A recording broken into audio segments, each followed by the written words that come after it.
All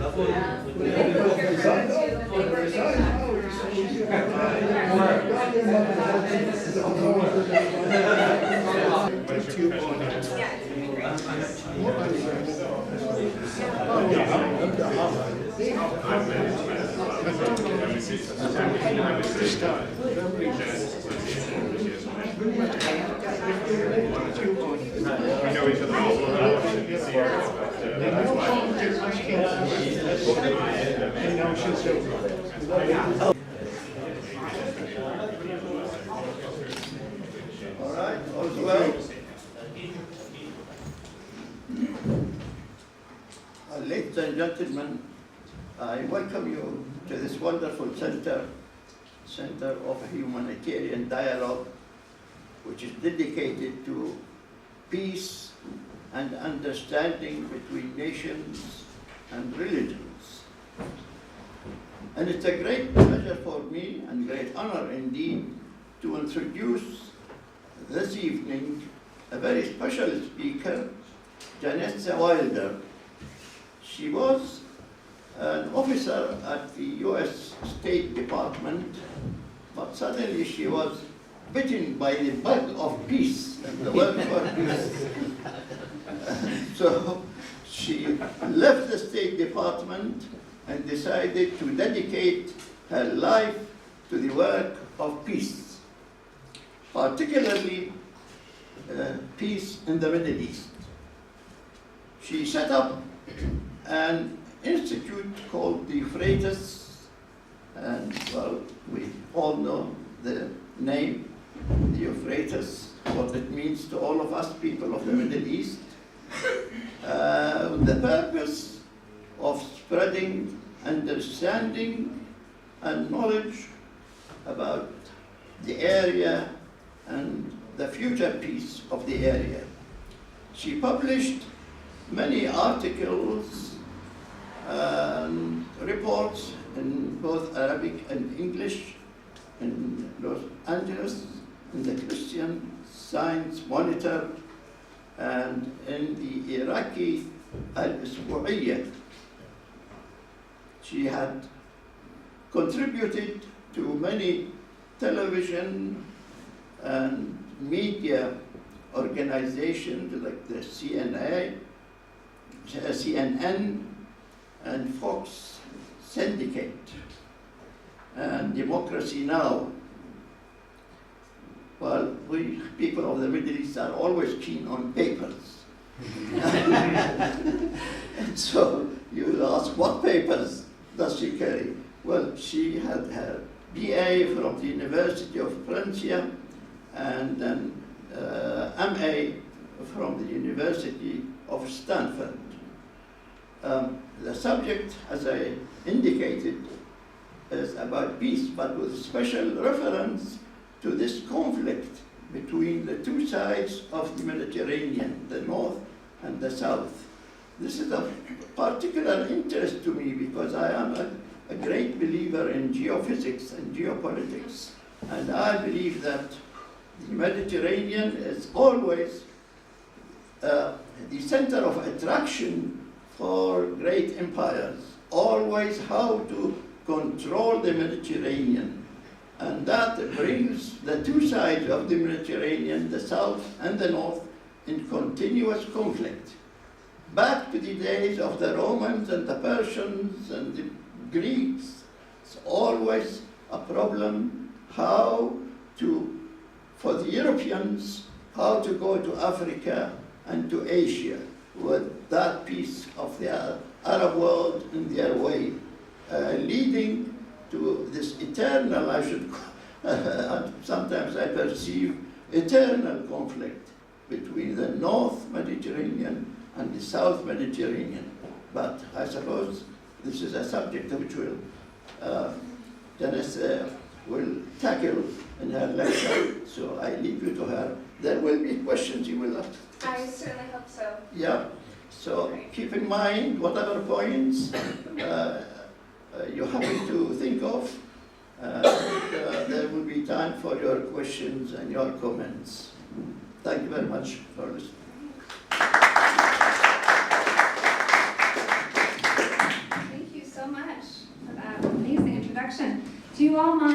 it okay if I stand actually in front and get a little bit closer to you all?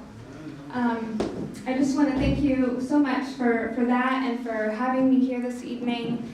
I've been hearing about this foundation for many years. My good friend Mustafa Al-Kadhimi and other dear friend Ahmed Al-Naji, who have both been really involved.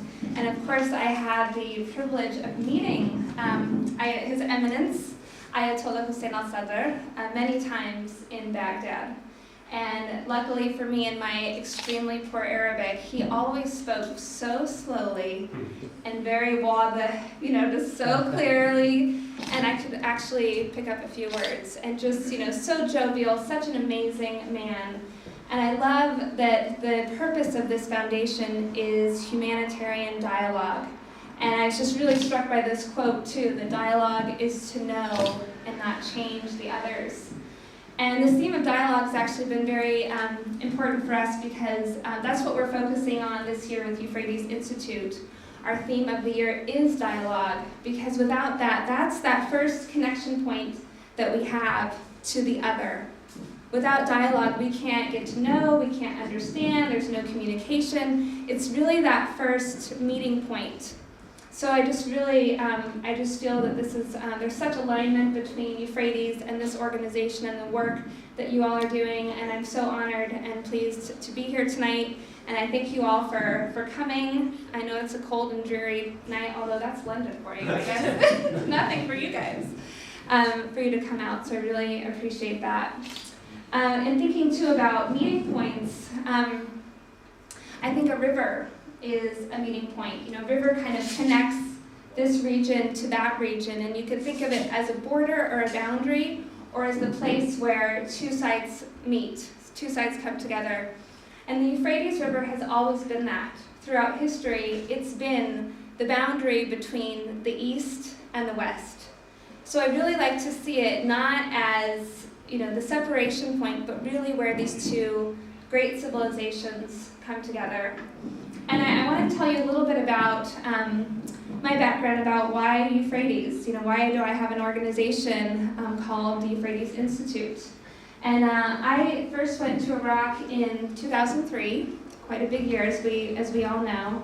And for that first year, I was focused on the war effort. So I was working on the insurgency, and I was the only civilian woman based with the military. So I was mainly with the Marines, but also the US Army. So that whole first year, I was completely focused on conflict, on us versus them, on the war. And I had just spent a really grueling 2 weeks in Fallujah. I'm sure many of you know Fallujah in Al-Anbar province.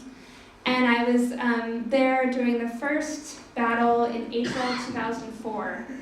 And again, the only civilian woman, I was in the bunkers, in the tents, and really, it was the closest that I had come to really experiencing the war. Of course, the military was out every day, but usually I was on base. But this experience was very harrowing, and it really just left me in a kind of a dark place and just really struggling, because it just felt so overwhelming and so difficult, and I didn't see how progress was going to be made. And a few days later, I was a little bit down the river in Ramadi, and I was sitting along the banks of the Euphrates River. And I was sitting along, and it's just, I was kind of taking in this scene. So picture, this beautiful, those of you who have seen this river, it's a gorgeous, bright blue river cutting this swath of green in the midst of desert. And it was this peaceful, I could hear the water rushing and the bulrushes swaying, just a really idyllic scene.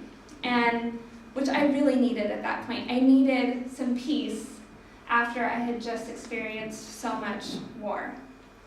And as I'm sitting there, I'm realizing that this river, Al-Furat, goes right through all of the war zones of Al-Anbar. There's Heat, there's Ramadi, there's Fallujah, all the insurgent hotspots, that the river goes right through them. And it kind of hit me that, well, the river wasn't stopped by any of the bombs going off, by any of the war going on. It was this force kind of going through each one of these places. And the strangest words came to me, and the words were, well, which one will you choose? The river or the war? Because I realized they were really happening in the same physical space. You know, the bombs are going off and this river are happening coincidentally. But if I focused on one, I couldn't really be aware of the power of the other. And if by focusing on the river, you know, it just kind of drowns out, when you realize that this is this unstoppable force. And so, of course, I decided to choose the river because it was untouched. It doesn't matter how many bombs go off, it's not going to stop the flow of the Euphrates, this amazing life force that's bringing life and nourishment and peace to these waste places. And so it became clear to me at that moment to kind of choose life over death, choose peace over conflict. So I went back to my bosses the next couple of days and said, you know, I'm kind of finished with working with military. And I don't know what I want to do, but I want to be some part of building something and not just focused on who the next targets are and the bad guys. And, you know, I'd really, it was difficult work. And so they said, well, what about, you know, the elections are going to come up. We need to work with political parties, democracy's happening.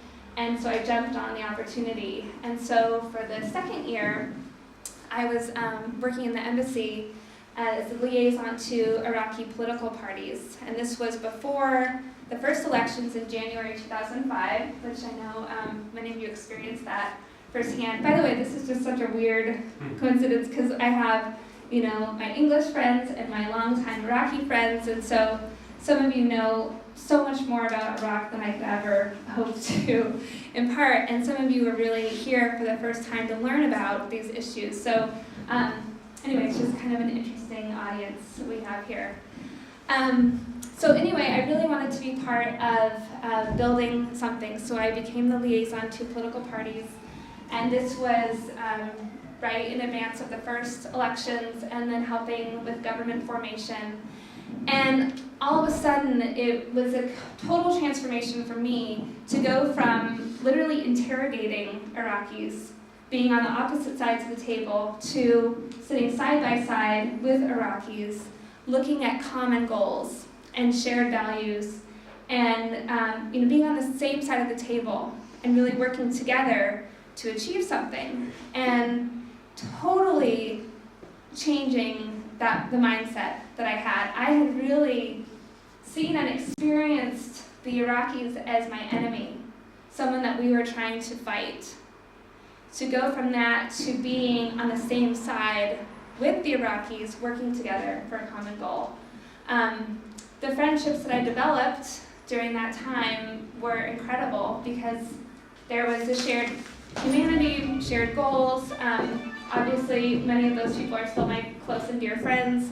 And so it was just a complete shift in mindset. And I was working closely with the Prime Minister's office at the time, Dr. Ibrahim al-Jafari, and many others, just really building that relationship. And so I think what really summarized the experience for me was at one of my going away parties, one of the advisors to the Prime Minister said at this party, said, Janessa, we feel that you are Iraqi.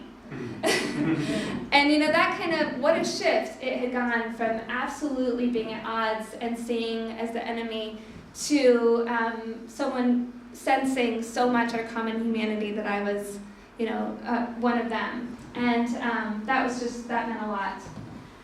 I think it meant a lot too, just all that I learned about this part of the world, because there's something special about the Iraqi people. And I would ask the people I would talk to, you know, what is it? You know, what is behind that sense of humanity just pouring out? That's the best way to describe it, just a sense of heart and passion and humanity that was spilling out. And so I'd ask people, and the best answer I got was from an Iraqi Christian woman, and she said, you don't know? She said, it's because we have suffered so much, and so we care so much. Because when you've been deeply wounded and deeply suffered, you feel more. I think we all experience that when we go through periods of trials and challenges. We are more empathetic. There's more heart there to be exposed.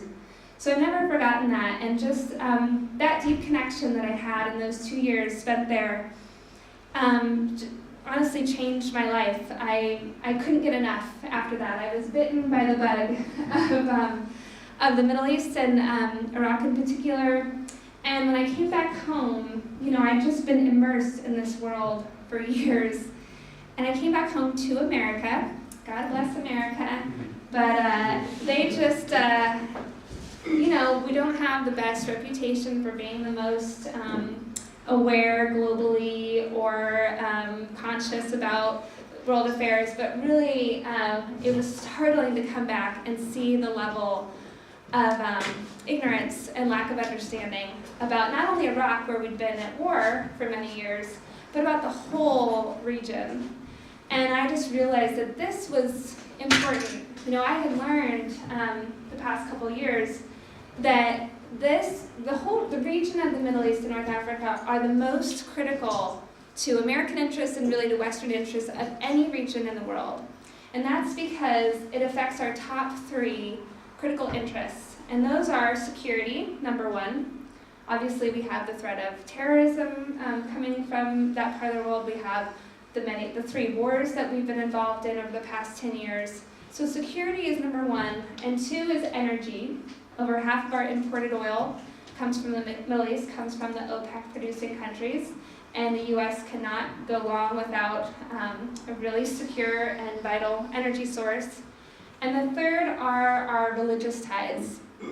So Israel, obviously, Iraq is the second most mentioned place in the Bible, in the Christian Bible, which is interesting, but it's different names, Babylon and sorry, what was that? And Ur. Not all? Ur. Oh yeah, Ur, exactly. Yeah, Abraham from Ur. And so it's really, so there's that religious ties. It's the birthplace of the 3 monotheistic faiths. And it's also the birthplace of this rising sense of religious extremism. So when I talk to American audiences, I remind them that this isn't a place that we can just pretend doesn't exist and that we can hope just improves and, it's just tough going, but really we don't need to be so involved. Well, no other part of the world affects the big 3, I call them, the security, energy, and religion. So it's actually not a choice to be involved, to be connected, or not. It's absolutely imperative. And in a world that is totally interconnected and mutually dependent, which is now what's true about our globalized world, what happens in other parts of the world directly impacts us, and no more so than the Middle East and North Africa. There's a direct impact on our most vital security, on our most vital national interests. And I love when we get to Q&A just to hear, too, if England feels that is the same for you here, same for Europe, or if this is particular to the US, maybe we can get into that discussion. But those big 3 really are important to remind audiences of. I was actually just in Algeria and Tunisia last month, and I was asking the students there, I said, I know why the West cares about this relationship with the Middle East, but why is it that you all think it's important to have relations with the West?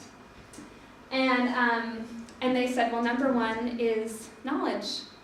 We want technology, we want education, we want knowledge. We held that knowledge for the West. How there's all the translation and all the building up of the libraries and the knowledge during the Muslim empires, and then that kind of got passed on and helped spark the Enlightenment in the West. So the Arab world, the Muslim world, was really the repository for all of that, and then great breakthroughs in optics and science and medicine and all of that. It was really happening here, and they said, so now the roles are reversed, and we want you to help us with technology, and this is the future. And they said since the Arab Spring, we know that that's our trajectory, that is our future. We have the tools of social media, we want human rights, we want democracy, there's no going back, and we need your support. in that, because that's where we're going. So that was really interesting to see that there is a quid pro quo and a shared benefit in having this relationship be on better ground. So I think, given that, when I came back and realized that, okay, we need to get more Americans just aware, plugged in, informed about this part of the world. That's what's really been driving our mission. So for me, the best way to do that is to actually take people to that part of the world, to have human connection, to have conversations, to see it for themselves, to meet people. So we lead trips right now just to Israel, West Bank, and Jordan, and I would love to open that up to Iraq as soon as the security situation improves. But there's so much to see in Iraq that would be absolutely, you have such a tourist destination. Well, we just need to get the security a little bit improved there. So we take both student trips and adult trips to the Middle East, and from anywhere from 3 weeks to 3 months. So they're really meeting the people. In our 3-week trip alone, we met with over 30 different groups, both Israeli and Palestinian and Jordanian, to understand more about the conflict and hear directly from people. The other way then is to bring people from the Middle East, North Africa to the US. So we hold events and conferences. Last year we held a summit on around the 10-year anniversary of 9/11 that had over 2 dozen speakers from all over the Middle East and experts in the West to talk about how can we take our world beyond the 9/11 era of clash and division and conflict to one of progress and better understanding and peace. So that's important, just so people have that human face. We also have Skype conversations with our students, between students in the US and students in the Middle East, which I think is great. So they just start to make those connections and build those bridges.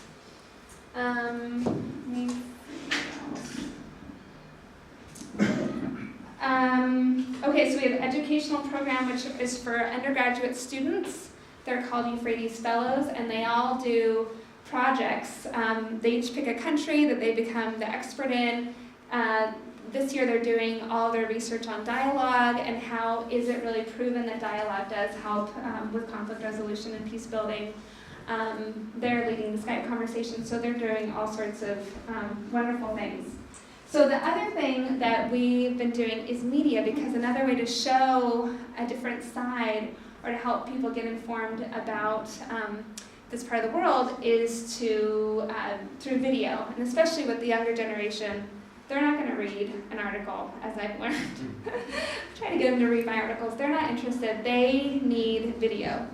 So it's all about film. So I wanted to show you, this is a very rough cut. This was kind of our first that we just threw this little trailer together.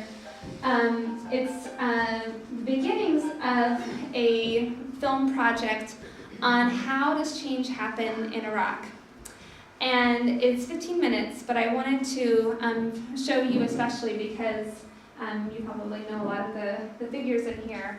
But this we started in 2009, so this footage is from 2009.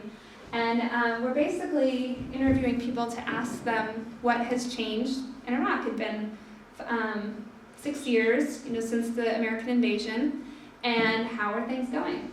So I'd love to show that as an example of some of the projects we're working on. And then after that, it'll just be a couple slides, and then we'll be done and we can open up for Q&A. So let's see if this, thanks to our internet whizzes that actually got this working, it should. Okay, I guess volume actually is not working. Is there a way that the volume is connected to you? Yeah, oh, the microphone? Just put the microphone. Okay, that could work.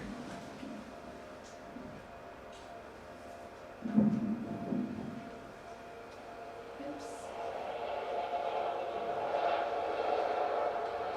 Here we are, in Baghdad, by the famous cross swords, inside today is actually the 6th anniversary of the U.S. invasion in Iraq, so it's a really auspicious day to be back. Does anyone know how to do the volume in up? 2005 after working for 21 months It's quite on the clear, Iraqi isn't it? political It's quite clear. situation. It is? Yeah. Exactly, to see what has changed and has real change happened. Is this Don't need working well?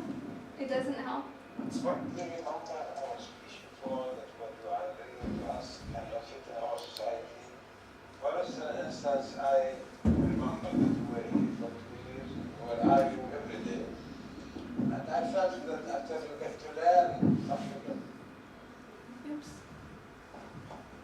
So what you can see about this mic was Does anyone know? They said that audio was plugged in. I'm not hearing it. How could your government accept that after all the experience you had of talking to you people for 2 years, hours and then it just finished? That given us, But they said that there is an audio that people that can if you really don't care about that, it's you know, a country that makes not a country that you want to achieve something from being here by That one might be making a louder. progressive.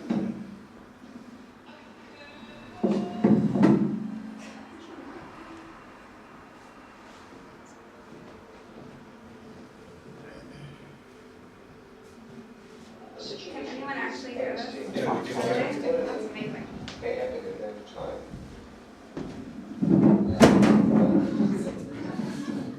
You heard that? Waves of Most of the people will realize that this is not a war, it's a war for riches. This is a struggle for power. Not a struggle for interest, national interest.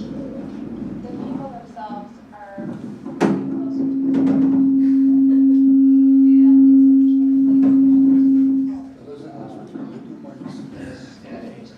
Yeah. Can you stop the people are getting it and understanding what it is? Still in the green zone in their own world, still working for their own interests. And in democracy, you have to have the connection between those two. It is not only there is a process, but on a daily basis. So once we start something wrong, the aim is then to do a lot of mistakes. So is it better now than? Yeah, better than before 3 or 2 years ago. Better than 2 years. What about the political situation? Do you feel like these leaders, do they speak for your interests? Are they getting better? They are getting better. They are getting better. But I think after 10 years, Iraqi politics, they will be very good men. Because now they are, what? Democracy is new for Iraqis. So it has to step by step. Take a long time. Take a long time. Maybe more than 10 years, not just Sectarianism is a kind of sickness. If you have it, you cannot run a country. Because you cannot be fair. Because of Iraq, you hate someone. When you hate, you cannot run a country. People are still looking for charisma. Yeah, charismatic things. Not establishments, not parties. They look for a guy who has charisma. They want him to lead. Tell them. Strong institution is, is the one which can serve the state, the country, serve the people. The strong project is the guarantee for the security and for the stability of the country. It's, as an American, of course I prefer the strong institution approach to the strong man. That's what I'm used to and that's what's familiar to me. But it seems that your people are accustomed to a different approach. How can you, as a strong young leader especially, convince them that this is what they should want in their future? They're used to listen or to hear talk or speeches coming out of one man. So we need to do a lot of job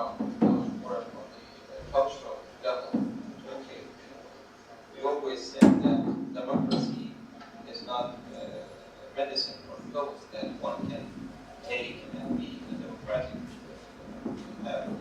fight. Democracy is a culture, performance on ground.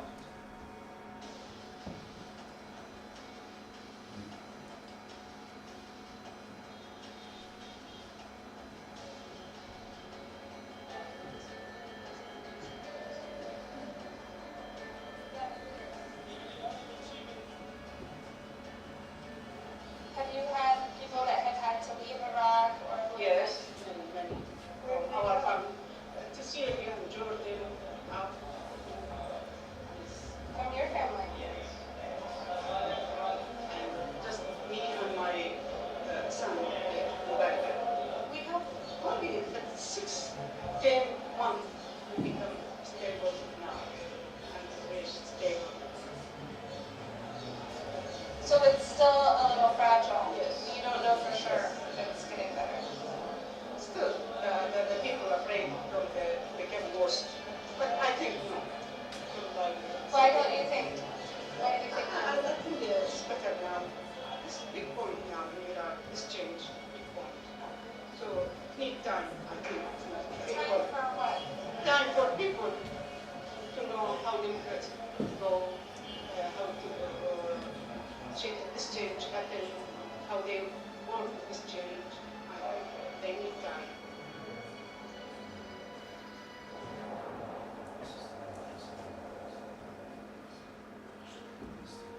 Yesterday, when we've been walking the day before, there were 2 roadside bombs that ended up wounding 4 policemen and wounding 3 civilians right down the street where we were walking. We were probably a little bit foolhardy in walking down the street without body armor or protection or anything, but we really wanted to talk to people, and I was never allowed to do that before. That was a big change.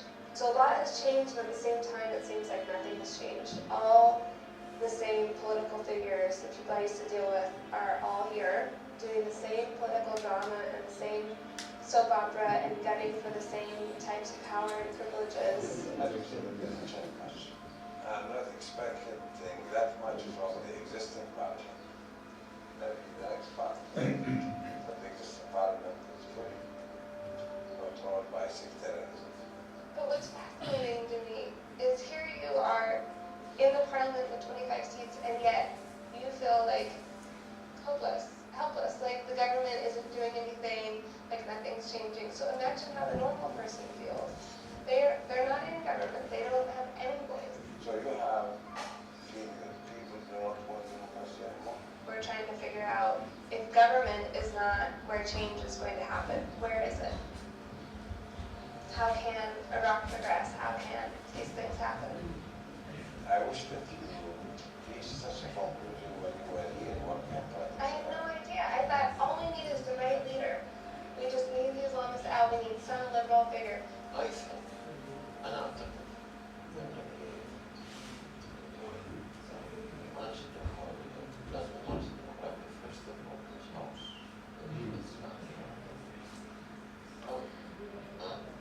how do you deal with this?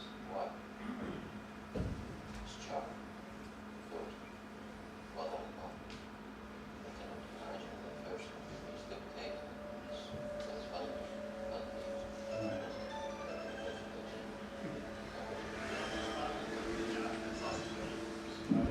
I think working for NGOs is a way that platform and for preventing for them to practice these new styles or new ways of participation, teamwork, democracy. Today's training was about team dynamics, respect of the team, understanding the proper way of leadership, and then it's all about respecting the other. The same philosophy of humanitarian respect, humanitarian appreciation, accepting the other, democracy as a style or way of leadership and management. In that sense, I think it's something that complements this building. I'm setting up in the NGOs, humanitarian organization, so I need to apply this within the institution and apply these values and concepts and try to work upon these and make sure that our work activities on the ground with people, it apply those principles and values, which is to do with respecting each other, which is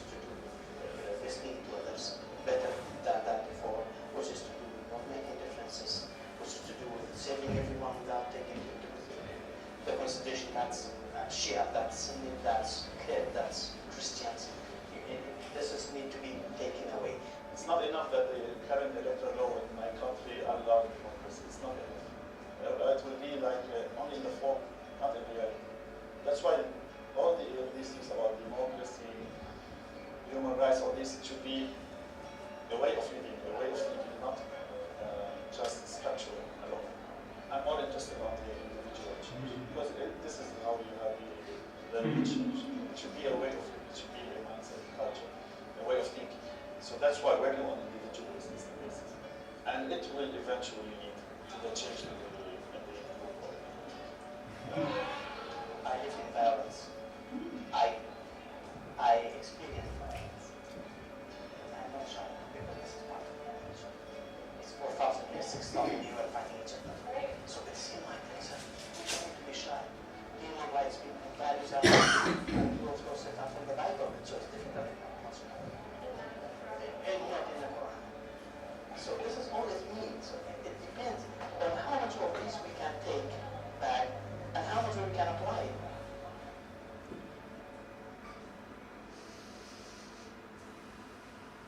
It's a project regarding Saudi right.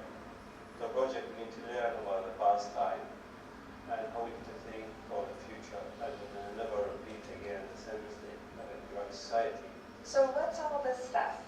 Actually, this is an artifact for the victim of Saddam Hussein. And we start to collect some material on the family. They lose their people, sons, daughter.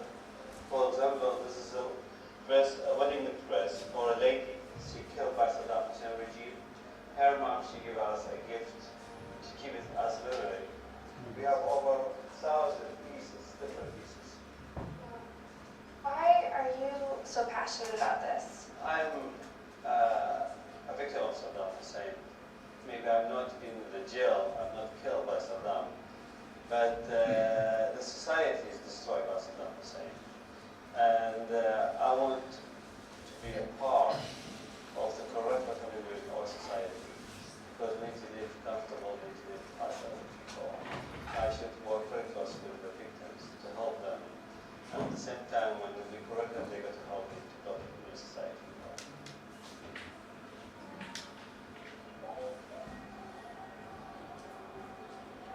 When I was here the first time, I was completely immersed in the political process, and I really thought that elections would miraculously transform the society into an open, moderate, liberal-minded, secular, free society.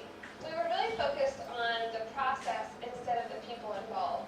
We first started with elections, then on the basis of that, we wrote the Constitution, and then later we tried to have national reconciliation at the society level to try to bridge these gaps that we found out were really extreme and stark. And learning that if you start with the society first, the individuals, it might take a lot more time and be much more involved and much more complicated. But the process at the end will work better, be more sustainable, and be more permanent. So we're now looking for those groups who are working on this kind of change, the societal, generational change.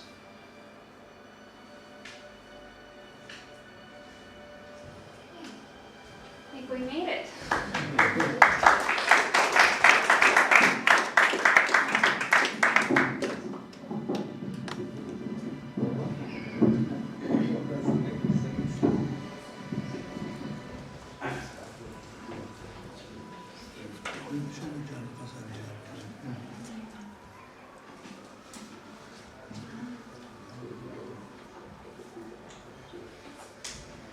So did you get the gist, kind of?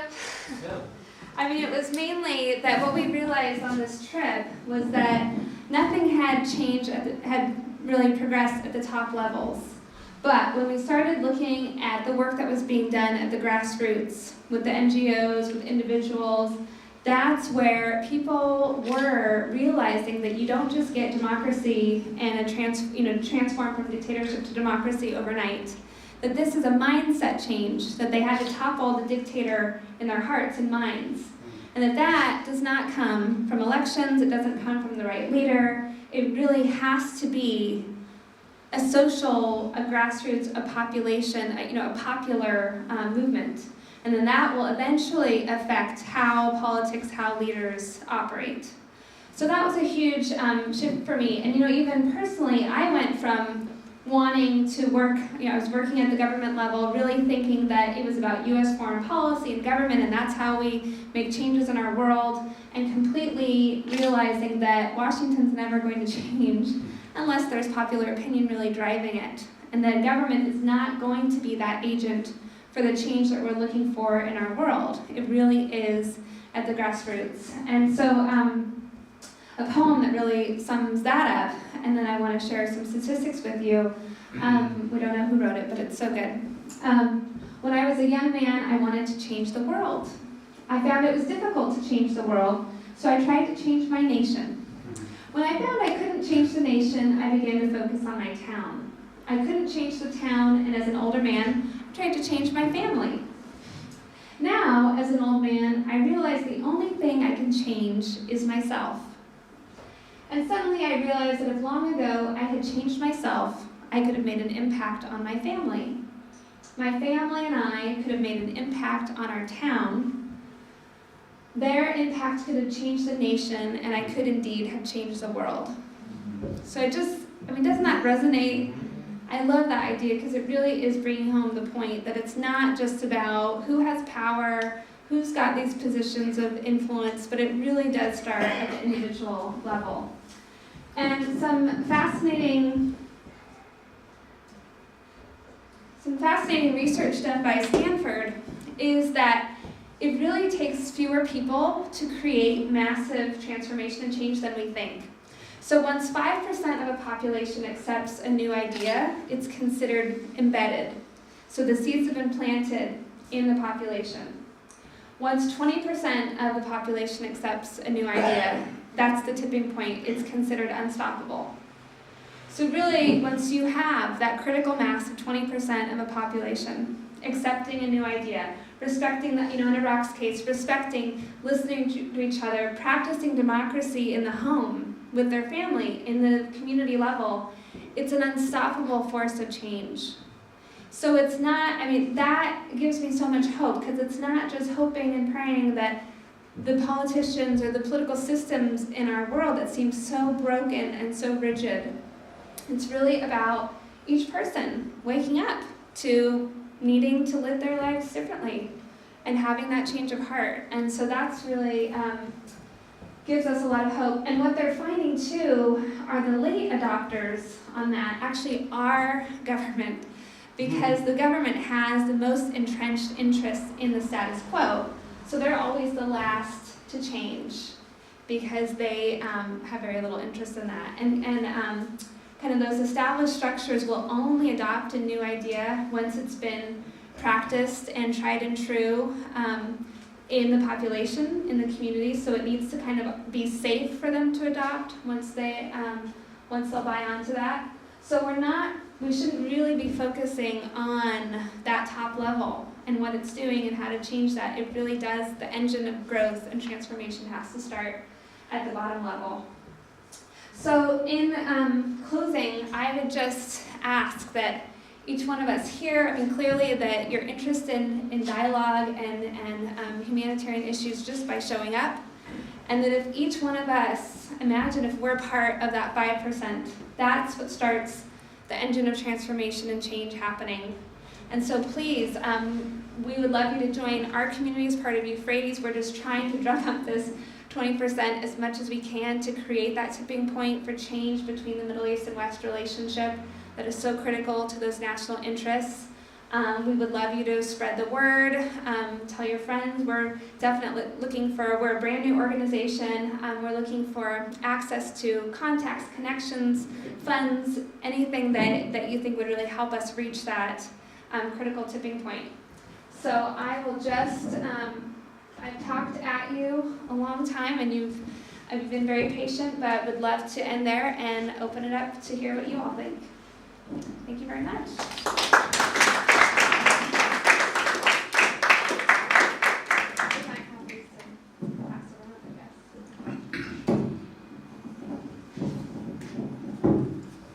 Janice wrote this very important point in the work of peace and pacification, and that is a human contact and knowledge of your enemy when you get to know the person.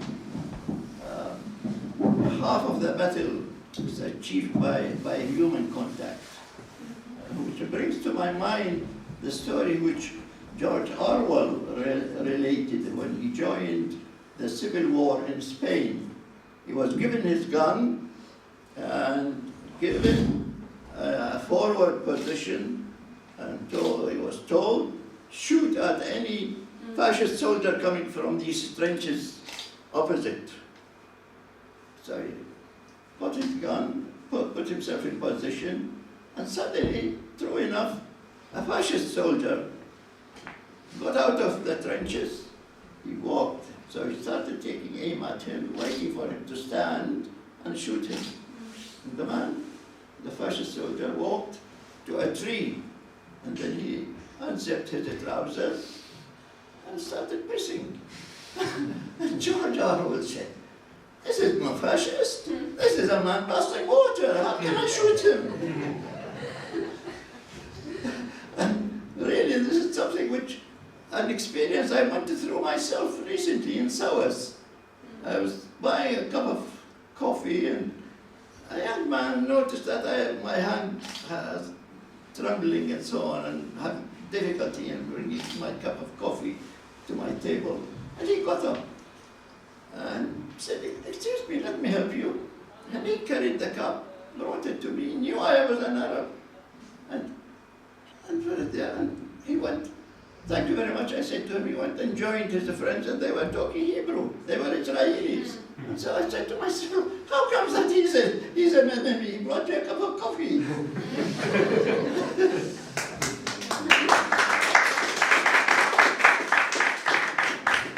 Well, now we want to hear from you. Yeah. That's all right. Thank you very much. You don't understand, and it was a very nice speech, very interesting. It's mostly anecdotal. I found that you have been in Iraq from the start of the invasion, 2003, and you were closely associated with whatever you call system was there. It's very interesting to hear bits and pieces there of what you have experienced. I can sympathize with you. I was in Baghdad in October 2003. I stayed there with the University of Baghdad, where I was a professor up to 92, till about April. Dr. Nabil Yunus? No, I'm afraid I don't know. I only knew the president of the university and the deans of the colleges and my colleagues in the College of Science, with others, of course, that I had renewed contact with. I don't want to be anecdotal. I want to say one thing.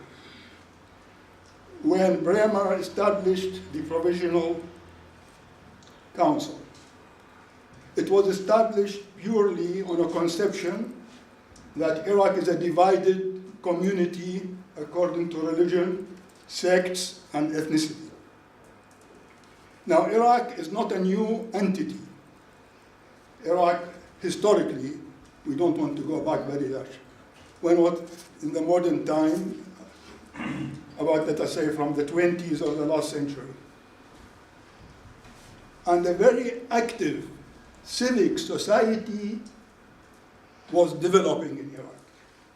I wouldn't say developed, I would say developing in Iraq.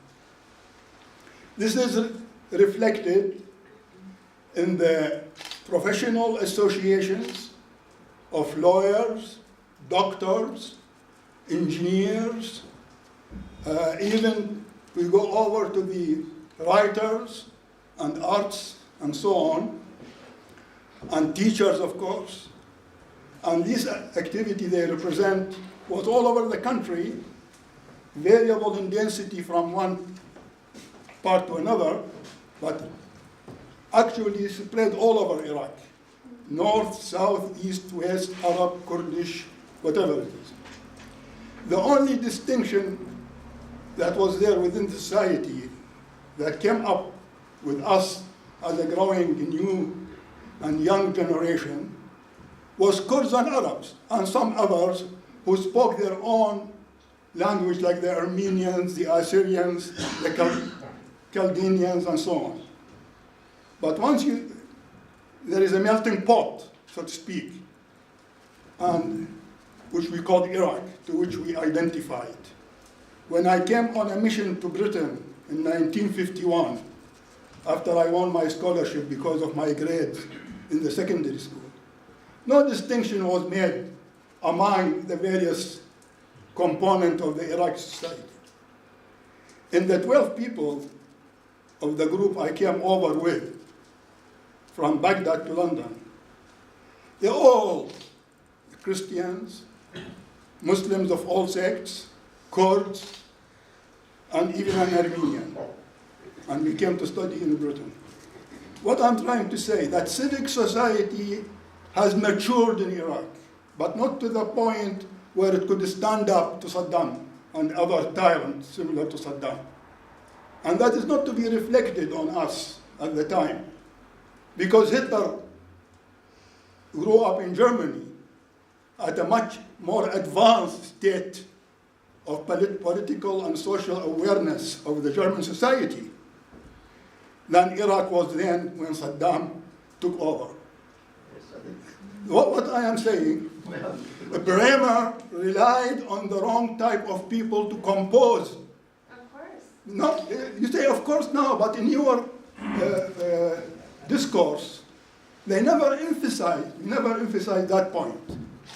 The element that now we are suffering from in Iraq is this sectarianism, which one of your interview has mentioned it. But he himself, which I knew because he was a colleague at the university at the time, but he now a political figure. He is taking his position within the political entity as a representative of a religious sect. I agree. I think one of the most tragic things... This is a very important point. If you want to do something for Iraq, go back, I say, to the grassroots. These courses about leadership and NGOs, and these are all artificial. We had an engineer union in the 30s, and so on. You have to rely on the civic sector. Could I just want to make that point that when I taught a course on Iraq and I've spoken about it, I always mention that as a key thing that we don't actually talk about, the importance of how Bremer, instead of creating the governing council on the basis of merit, kind of in the American image that it's about your loyalty to your country, it's merit-based, the U.S. apportioned the seats on the governing council on a sectarian basis. What's that? Okay, 6 seats will go to Shia, 3 will go to Sunni, 1 Christian, 1 Kurd. So we created the first post-Saddam model on a sectarian basis. So we really are in large part to blame for the rise of sectarianism, because it was no longer, are you a loyal Iraqi? Are you dedicated to the progress of your country? It's, are you Sunni or Shia? And that's how the governing council was, some of you know the governing council well. That was a faulty, we could have created it in any way, and the level of ignorance, again, going in not understanding the country and having advisors that were pushing us in that sectarian direction, that was in large part ours to blame in how we chose to devise that. So it's really unfortunate, and it's something that we should be aware of so that that doesn't happen. I mean, imagine you could do anything with this new model, and it's purposefully done on a sectarian basis. It was tragic. Dr. Farouk. Yeah. Thank you for Lisa for what she presented and her ideas about Iraq and what she hopes to do in Iraq. First of all, the Euphrates or Al-Furat is ill, is sick, is dying, and nobody did anything for it. 15 years ago, we had a group of people, we contacted the British MPs about what Turkey is building in there of more than 20 dams and reservoirs, curtailing the amount of water through the Euphrates, and the type of water coming into Iraq is contaminated with a high percentage of nitrate and other things which is from the fields of Turkey into Euphrates, into Iraq. So I think international community is responsible. And we managed to contact the United Nations, and we tried to convince some of the bankers not to finance the Calypso project with this 20 or more than, but unfortunately, dams every day, new dams is building, and the greatest amount of water has cut down to third what it used to be coming through to Iraq. This is one point. Second point, you spoke about security, energy, and religion. Let's take religion. You mentioned that Iraq is mentioned in the Bible. Iraq mentioned in the Old Testament, not in the New Testament. Now we go to the Old Testament.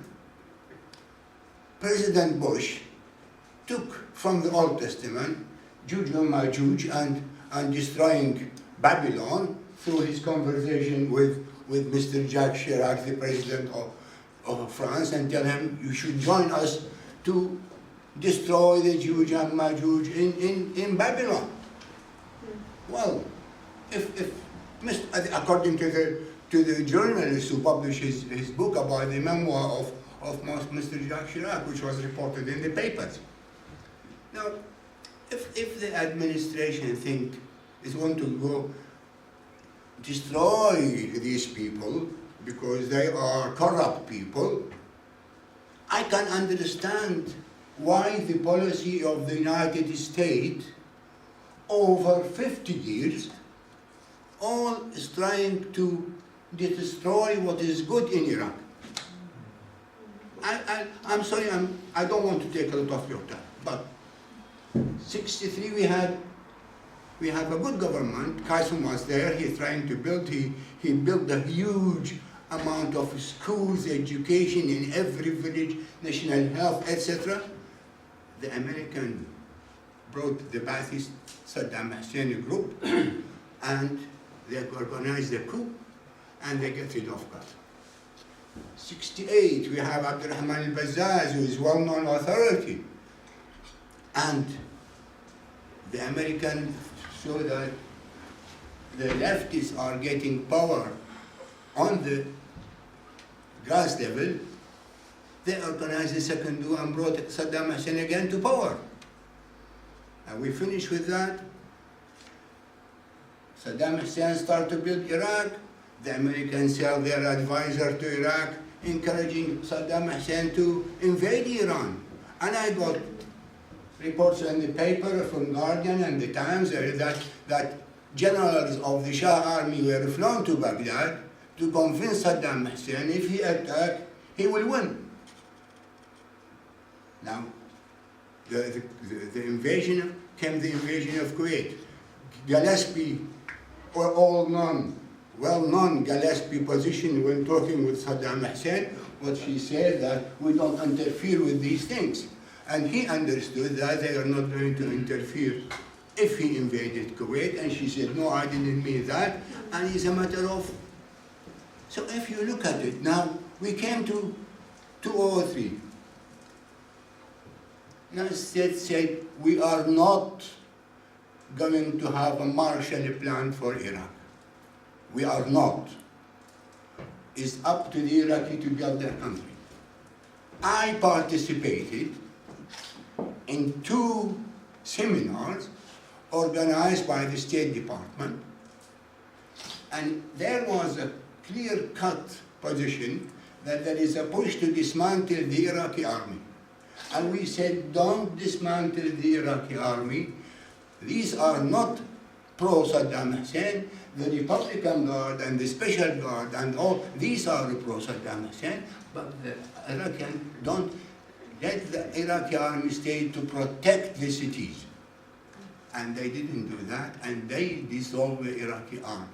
And we have the attacks on Iraqi museum and the building, and I don't think these are pro-Saddam Hussein. I don't think so. Anyhow, you said Washington doesn't change. I agree with you. Washington doesn't change. Now we come to energy. This government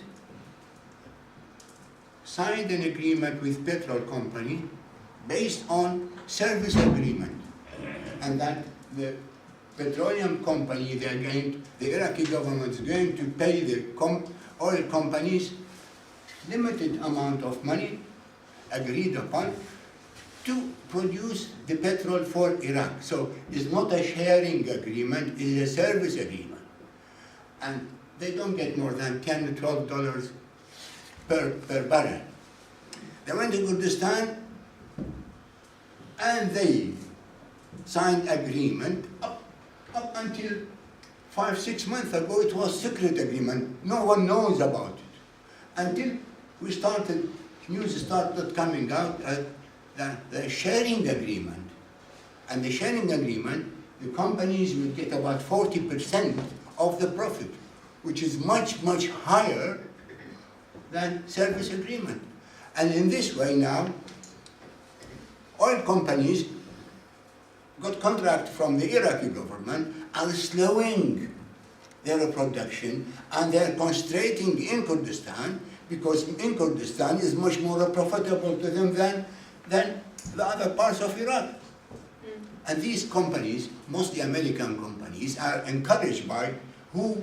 By, what's his name? Galbraith, Peter Galbraith. Now Peter Galbraith, ex-ambassador, he went to Iraq and he was advisor to the Kurdish government, and he got paid 5% of DNK, the Danish and the court. There was a case in the British court, and the British court decided he got the case, and he was awarded 120 million or something pound from the Danish petroleum company. Sorry. Okay, I'll stop here. Thank you. Can I? Yes. Please. I will. Thank you. I would have to turn the first question around to you all. Having not been back there and not as up on things as I used to be, I wouldn't know how to answer the first one. But the second one, is this going up on the internet or? The second one, honestly, if domestic policies aside, I'm actually really split between the Republican and Democratic worldviews, because domestically I am actually much more aligned with the Republican Party, but because my heart is in international affairs and foreign policy, Obama's worldview and his policies are much more in line with my own. So even though there's no one great candidate, I plan on voting for Obama, because his foreign policy and his outreach to this part of the world, his realization that the world is interconnected and it's multipolar, and that we have to walk with a soft step is much more in line. May I ask this question for a particular reason, because when you went to Iraq, you were sent by the Bush administration. No, I was a civil servant. Huh? I was a civil servant. So I was not in the civil servants have nothing to do with politics. They're not appointees, they're not members of the party. So I was just purely a government. But the recruitments of the people who went, whether civil servants or volunteers, were from the Republican Party. No, not true. No? No, only the political appointments were. I'm sorry. No problem. I'm glad you asked. Teresa, you refer to the biblical connection with Iraq, the religious connection. Farouk was right. It is the Old Testament, and many people don't know that the bulk of the Old Testament was actually written in Iraq and Babylon, not in Palestine.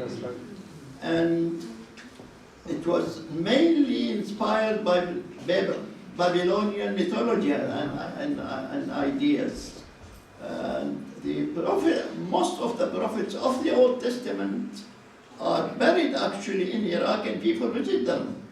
Jonas and Ezra and Daniel and Jeremiah, they are all there, and their tombs are there, and people visit them. So really the connection, the biblical connection with Iraq is very important and very clear. Now, yes. I start to thank you for a very wonderful presentation this evening. What I like to start is to say, let's not be naive. Iraq was a victim of a dictator on one hand and conspiracy, I think, in some element in the American administration, like Dick Cheney. And it was an objective to go and deliberately to Iraq. Now, I'm not going to say a lot, but I went in 2003 in Iraq in March. And I went to the United Nations and took medication, and I've seen bodies everywhere. But the important thing is, let's not keep talking about what happened. Let's learn what happened. A lesson, what we do next. And I agree with my colleagues here. I love what he said. I believe in something. They said devil only triumph when good men do nothing. Exactly. And there's 3 milestones I think we have to pass together. One, the Constitution be written wrong, based on sectarian. And I'll come to your organizing how can help. Second, the sectarian in Iraq is so deep and people fuel that for personal and party interests and corruption. Third, we lost our national feeling. You see, all Iraqis don't care about the country. Only us, or some of us, with due respect, a lot of people in Iraq, because when they've been suffering for a long period to Saddam for 35 years, I don't blame them. So what are we going to do? I think 3 milestones we have to pass. Changing the constitution, trying to, democracy is not something you keep, it's a long process. It's a long process. And we have to start, like you said, from young. And third, we have to establish something to teach the West to help us, because at the moment, Iraq left alone. You said about the 5% changes. I don't think I will agree with that. It is true when you work in a democratic countries like America. In Iraq, it has to stay in parallel. The top has to help, same time grassroots. And we are missing the top because, let's face it, everybody knows here, the government in Iraq, whether parties all involved, they're all corrupt. Without exception. Without exception. Today's government and previous. All the person I show there, leaders, are all corrupt. So we have to face the truth. So what I'm going to say to you, my question to you now, what can your organization help to undo the wrong things done? Because it's important to lobby in America and say, we've done a lot of wrong things there. Okay, this is the lesson we learn from it. We need help to use American influence in Iraq politicians, in Iraq infrastructure, making Iraq united, not now, like my colleague said, a lot of oil companies try to divide in order to get a cheap oil. We need to have an influence from American politicians to say, this is what we've done wrong, we have to put right. I think your organization could play a big part to make the awareness. If the American government doesn't do it, like you said, it will work. If the public in America educated, this is what's wrong, went in Iraq. That's all I have to say. Yeah, please, you have a question. I'm not here. Be brief, 2 minutes, because there are other people. 2 minutes is 2 minutes. I'm not here to explain or defend American policy in Iraq in 2003. They certainly have much to answer for. But I don't believe, being there in 2003, working very closely with Janessa, I don't believe that Bremer or anyone else, for that matter, could have established or started any political process without that special emphasis on the sectarian and the ethnic division, if you like to call it, within, say, the governing council and all the political process that we had. And one of the speakers mentioned that Iraq did not have these issues before 2003, and the Americans brought this with them. The reality is that this is not the case. Any mass grave you open in Iraq today, the stench of sectarian and ethnic mistreatment of Iraqis is there.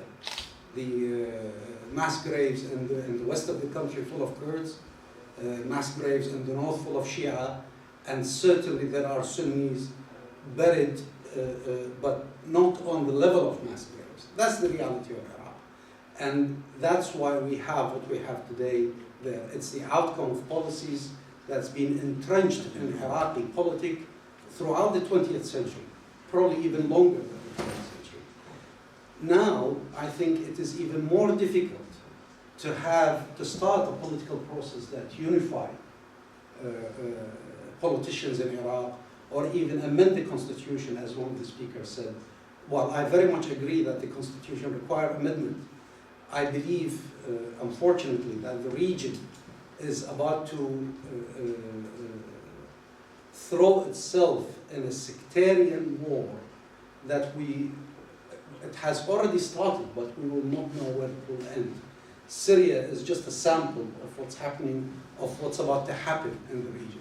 The Saudis, the Iranians, and they're trying to drag the Iraqis into it as well, about to stop this war in proxy and get involved in a direct war based on a sectarian division in the region. And I think the security, energy, and religion is about to not, as we're used to, have a direct confrontation between East and West. I think it's going to be East and East, killing itself, eating itself for the next few years. And I think the Western interest in the region will be seriously compromised without the West being able to do anything about it, because this is going to be truly a local war between Muslims, between Arabs, and between different ethnic grouping in the region itself. Thank you. May I correct an impression, because this is very important. I didn't say that, 1 minute, I didn't say that sectarianism started in 2003. I said civic society was developing in Iraq over decades. The period of Saddam Hussein is a deformity of that process. 2003 only added to the problem. That should be in the mind of everyone. We were one society identified as Iraqi society, irrespective of our affiliation. Yes, please. This has been deformed by Saddam for his own political purposes. This is beginning to sound a bit like our parliament. Good. That's what we have to learn from that. I'd like first of all to say you're doing an extraordinary job, whereby you're actually approaching people and their instinctive levels, as opposed to politicians and all this corruption that we're talking about. And we shouldn't really get into a political debate here. We're looking at what's being done by this young lady. Just one question I would ask you, but beforehand I'd like to just mention one thing. Our democracy in this country took 1,000 years to get where it's getting now. Iraq was the cradle of civilization. We were running around in bearskins when your civilization was sophisticated. We got our first parliament, the model parliament, in the 12th century. Forget Magna Carta. It was years and years of bloody civil war, dynastic trouble, trouble with religion, before we got even the vote in the 20th century, a full franchise. America wasn't even born until the 16th, 17th century. And I think the other thing is that American democracy came into practice in '64, when there was a universal franchise. So I think it is so wrong in many ways, and I'd like you just to correct me on this, or give me your feelings on this, that the West is absolutely obsessed with budgets, targets, timelines, etc., and they seem to forget that there's this incredible collective knowledge and experience in the East, where things all started. And we're going to have an election in America between two totally polarized sides, and it could chop overnight after November, etc., etc. Now, my sort of fear is that we expect things to happen too quickly. We set things going at ground level, and you're absolutely right, this gentleman talking about democracy. Democracy is a very honourable thing. It's where people give up their instinctive requirements for the better of the greater good. it takes time. And I think possibly we are just trying to get out of it. I mean, the British Empire was a perfect example. We had to get out of all these places, and so what do we say? Democracy. That caused trouble. It's still happening.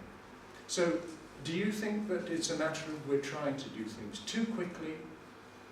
Absolutely. And it wasn't super clear in the video, but the problem is when we think of the word democracy, which I believe is a universal right and is applicable to every society, but not in the Western model. When we say democracy, we mean constitution, elections, and a whole certain bureaucracy that assists that. But if we look at democracy in terms of qualities, transparency, dialogue and listening, accountability, the balance of the individual and the collective. There's a whole organization that I work with, World Blue, that talks about democracy as a set of principles, and that those principles are going to look different practices in whatever society and place that they're enacted, but those principles are universal and applicable to everywhere. And so I think if we get off of this idea of democracy means this timeline, these practices, this particular process, it's going all wrong. It created more problems in Iraq than it solved, because it did entrench a faulty constitution that was based on sectarian lines. It held elections too quickly. That should be the final step after the education process, the civil society's built up, the ideas of rule of law, transparency, accountability. A whole mindset needs to shift before that the practices can actually be effective. And the practices are going to look different in, maybe it's a Shura council, or maybe it's, ijtihad. I mean, it could be so many things that are more applicable to, that can look different depending on where you are. And so if we understood, those in government, when we're looking at creating these new experiments, it's such a long-term process. It's got to start first with the education, with the training, and then letting the process that's appropriate and that they choose take place. Could it not be the Western mindset that's got to change?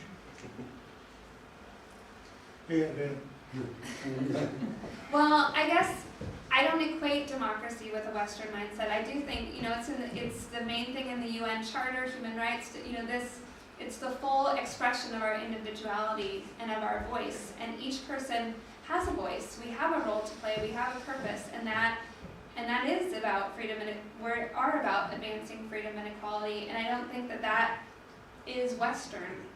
I think it's universal. And I'd love to hear others' views on that, but I truly believe that freedom is a right given to all mankind, and democracy is the way that freedom can be expressed in a collective way. So I want to take up this point, because I wrote a great deal about this point of democracy. The West is making a terrible mistake, not only in Iraq, in the whole third world, by giving the votes to everybody. In this country, like you said, everybody got the right to vote only in the 20th century. Before that, it was only limited to the elite and then to the property people and so on. And to give the right to vote to everybody in a country like Iraq, where the majority are still illiterate, I believe still the majority. It's ridiculous. Don't expect somebody who's illiterate, who doesn't know anything about the world, that he will use his mind properly and choose the right policy and the right person to represent him. It's a great mistake. I keep calling for us to go back to what England was doing in the 19th century. And that is the right of vote was given only to the learned people. And in the third world, in a country like Iraq, it should be limited only to the graduates of secondary schools. Because nowadays we live in a very complicated world. It needs a lot of knowledge in order to give the right vote. Yes, please. I come back to my point. I said democracy is a long process. I think what we need to get that process going is quite a long project, long-term project. And I believe that we need a government We need a government, a decent government, to care about the people and start from grassroots, from children. Because let's face it, all the generation, mid-ages and all, they finish because my mind is corrupted, whether sectarian or political or corruption. So we need to start from the children. And that need a long-term project. And I'm not sure whether I agree with you about secondary school, because you start to discriminate between people that are very visible. I think it's key in Iraq. We have to start, even Middle East indeed. Like other country in America and Britain, like my colleague said, a government take control and start educating the people. There's no, I see it other way. Yeah, okay. Please, yeah. I just wanted to point out two things very briefly, because there's several people tonight who've used the term sectarian. And I think it's very important to point out that between the Shia and the Sunnis in Iraq, you also have serious political divisions within both branches of the faiths.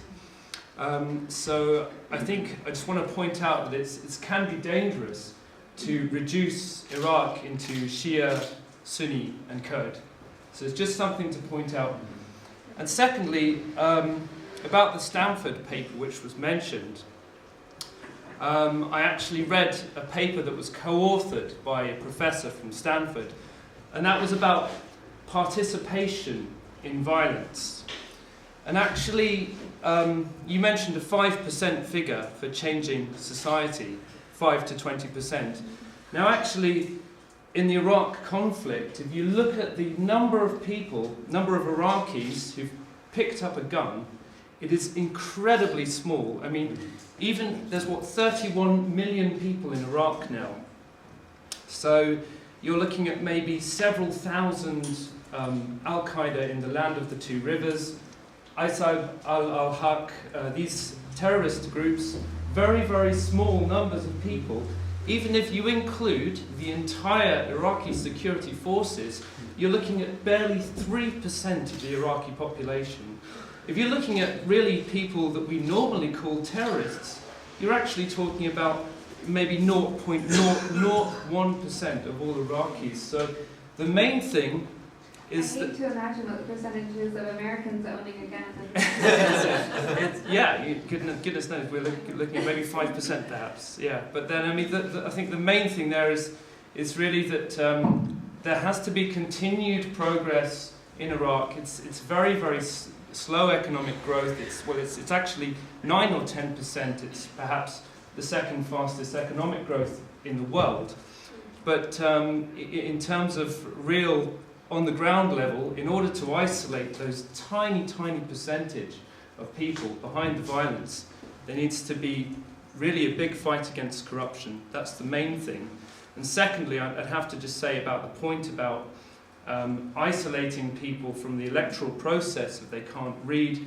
I think actually this would be a terrible thing, because I think these people, they're more likely to be violent if they don't feel a part of a political process. So everybody has to have the right to vote in Iraq.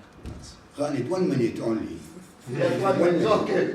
I mean, we are not isolated in the world. There is a country which is called Rwanda. They have 1 million people killed by machetes. The fight was between the Hutu and the Tutsi. Now, and the 1 million represent 1/8 of the population. If you look at Rwanda now, they are building fiber optics in the streets, connecting the school, by building everything, and in their identity card, they don't say anymore Hutu and Tutsi, they say Rwandans. Now why is that? Because they had a leadership who want to build his country at the end of the civil war in that country, and they started that. Unfortunately, Bremer, when he came to power, he deepened. There was something, sectarian position, but that sectarianism at that time was deepened by Bremer and who followers. Thank you. No, that one. Matthew. Oh, yeah.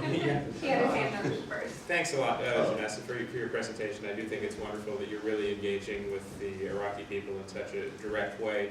And one of the previous speakers inspired this question, and that previous speaker had pointed out that the Euphrates is now rather polluted and that the flow is down by a factor of 3 from what it was historically. And I was just thinking it would be a fascinating project to look at the connection between peacemaking and the environment and environmental resources, specifically water resources, because I think that's going to be a major factor in the 21st century going forward, and also because in Iraq right now, one of the most interesting phenomena for me as an engineer is this practice of restoring the marshes, and I realize this affects only one sector, one division, but this is just fascinating to restore this large amount of landscape that was decimated by Saddam, and I think it could provide a great lesson for not only Iraq but for other parts of the world in which environmental conflict is taking place. Yeah, on our 3-month trip to Israel, Palestine, and Jordan, the focus is peace and sustainability. So we look at how you can't have sustainability without peace. You're not going to share water resources if the factions are warring, and then you can't have peace without sustainability. You know, if there's no water to share, or if the land is completely arid, then people are going to be fighting over that. So they do service projects with environmental NGOs on the ground who are trying to build awareness about the environmental issues, specifically water, because that is the key issue, and then how can they create better sharing agreements and processes, you know, whether it's desalinization, new things to kind of build up the share of water. So it is absolutely critical. Yeah, thanks for bringing that up. Yes? Yeah, thank you. Our friend over here mentioned Rwanda, and one of the one of the aspects of Rwanda, which was incredible, was not only the leadership, but the grassroots level of forgiveness. And I mean, I've heard incredible stories about people whose husbands were killed, taking that person back on to work on their land. And so one of my questions is, because we hear about the sectarian, the Shia, the Sunni, and everything, always as if it's a problem. But presumably there are religious people who are doing some good things to lift the spirituality. Yeah, right, exactly. Is there a way, you know, is there a way you can get more of a sense of what's going on that level to bring those elements like forgiveness out in a very practical way, so that it's not abstract, but it's actually part of the processes you're talking about on the grassroots of changing consciousness, if you like? Yeah, it is such a dire need, and there are people like His Eminence and the NGOs that are going through training and realizing that they have to be able to work together on teams and as individuals before the society as a whole can come together. But I remember one thing that we had funded when I was with the government was a trip for Iraqi women to go to South Africa and see the process of truth and reconciliation that really helped bridge divides in South Africa. And when they came back, we had a meeting with them, and we were so excited to hear about what they'd learned, and they said it was just the most amazing thing, you know, people who had suffered for decades coming together and realizing that they had to work together for the benefit of their country. And I said, great, okay, so what's that going to look like here, and what are you thinking? And they said, oh, we could never forget what the Ba'athist did to us. I mean, it was just like a line, they just said, no, that would never They have Mandela. Yeah. They have It's not only truth and forgiveness, they have Mandela. Yep. We don't have Mandela.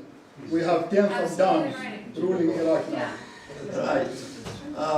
I think 1 minute. No more. Thank you.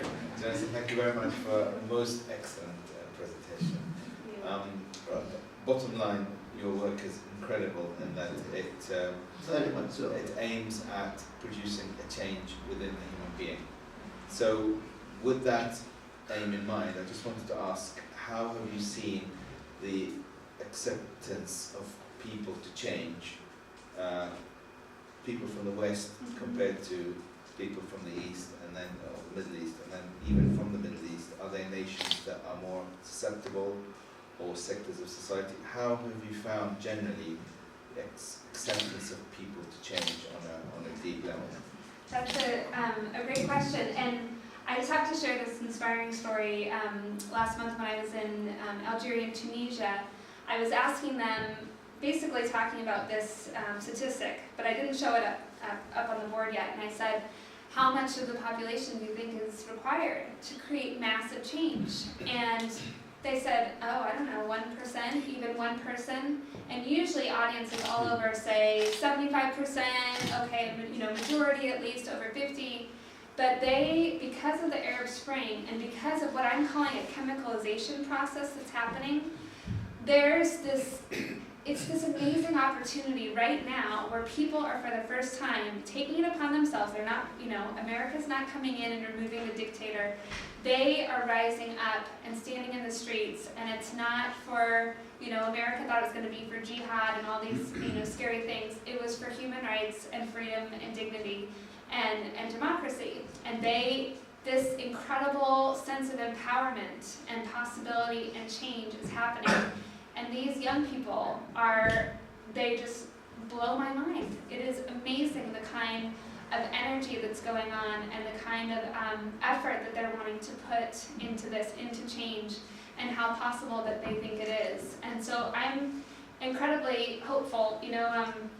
Another Ayatollah in Iraq said that what had happened to Iraq was that America came in and it was like a car radiator, and we took off the radiator cap and the contents exploded, and then now it was kind of sorting itself out.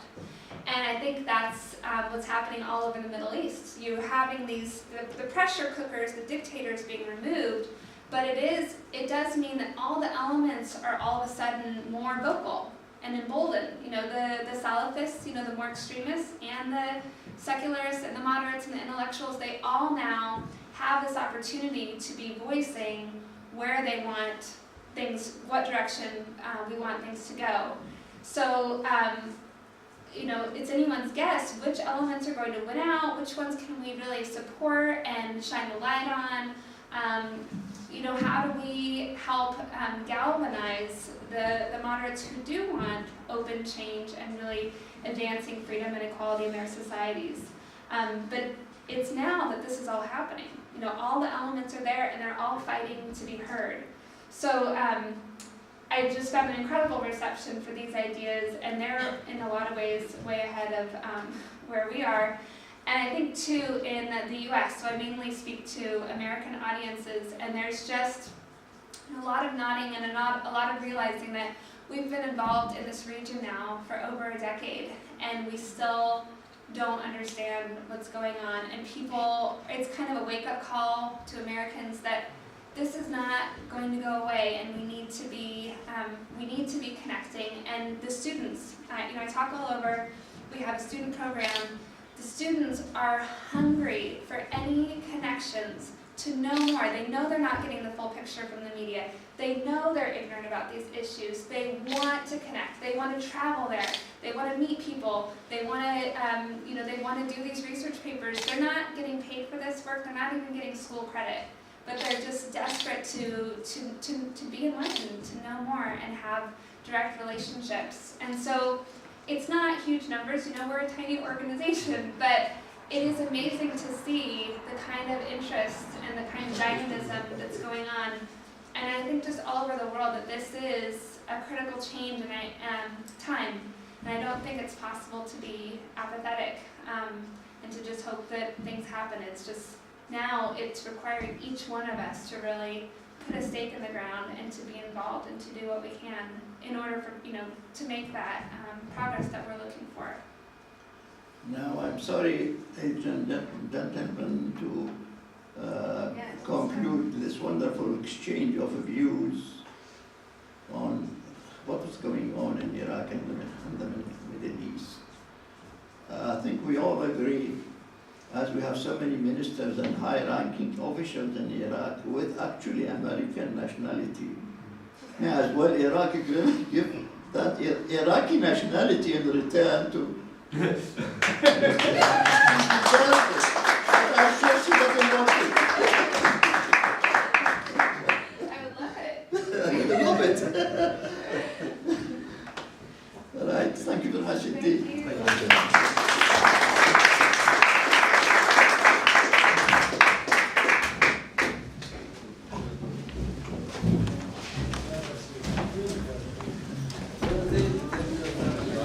Keep it on.